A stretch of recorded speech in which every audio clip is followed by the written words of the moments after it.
Chapter close with the user manual. People in Africa wear clothes.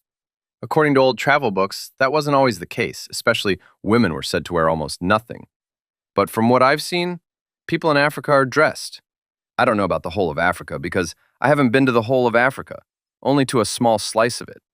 But in that slice, everyone I saw was fully clothed.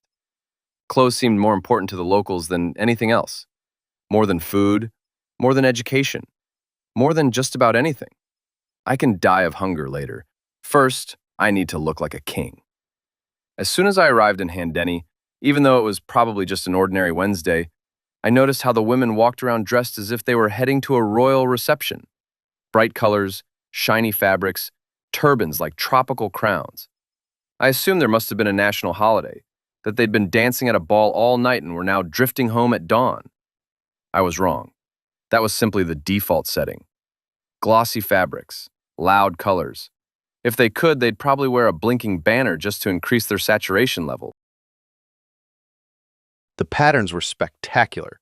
Everything from Scottish-style checks to zebras that looked like they'd just escaped a circus. Even the single-color fabrics looked ceremonial. Everyone wore something different, even if at first glance it all seemed the same. Maasai women, on the other hand, had it easier. Purple dresses, identical cut, shaved heads. They all looked almost the same. They'd be clones, really, if only nature had agreed on one standard model. It made me wonder what would have happened if, long ago, when someone decided that this would be the official Maasai outfit, they had chosen spacesuits instead. Picture this. Cows strolling through the bush, a Maasai in a spacesuit behind them, meeting another Maasai in a spacesuit. Hello, any news? They haven't seen each other for at least 20 minutes. I can't hear you, I'm in a spacesuit. I see your lips moving, but I can't hear you either. I'm in a spacesuit. I'm in a spacesuit, but I think I'm running out of oxygen. And he faints, which clearly proves that spacesuits are not an ideal solution for the bush. They would collapse Maasai culture in record time. In short, no spacesuits. Traditional Maasai cloth robes have one enormous advantage. They are all-day, all-night garments. Non-stop fashion. At night, they double as a sleeping bag. At least I think so. I never actually slept in a house with Maasai. That might have disadvantages for them because, compared to them, I am definitely not slim, and I definitely snore. Besides that, warriors included weapons as part of their outfit. So in the evening, they took those off, unlike the robes, and in the morning, as soon as they got up, they put them back on and wore them all day. It was very practical because when they walked through the house with those weapons, they could knock things off the table with them every single time they passed by. Seeing a Maasai warrior on a regular weekday without beads in every color known to humanity means he is not a Maasai warrior. Their affection for bracelets, necklaces, and ornaments sometimes borders on fanaticism. Fanatics of all nations, unite and hang yourselves in beads. My favorites were the emusitai, wide bracelets, about 20 centimeters across, worn on the forearm. They were expensive, handmade, each one unique.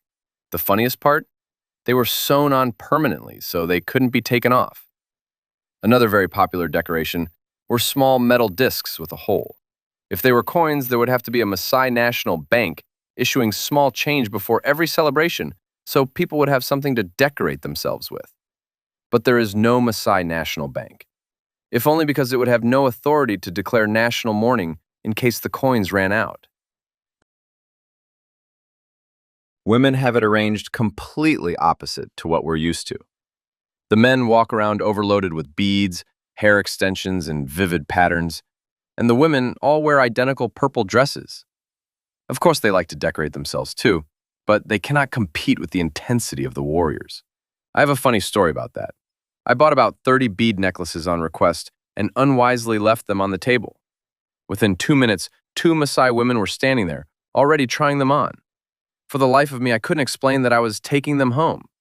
Only when Rensha, in her calm but firm manner, explained that the necklaces were not to be taken, did the shouting subside and the beads were returned, with deep incomprehension. And I almost forgot the children. They were dressed just like the adults. Certainly not the same garments, unless the goal was to watch them drag yards of fabric behind them like confused little caterpillars.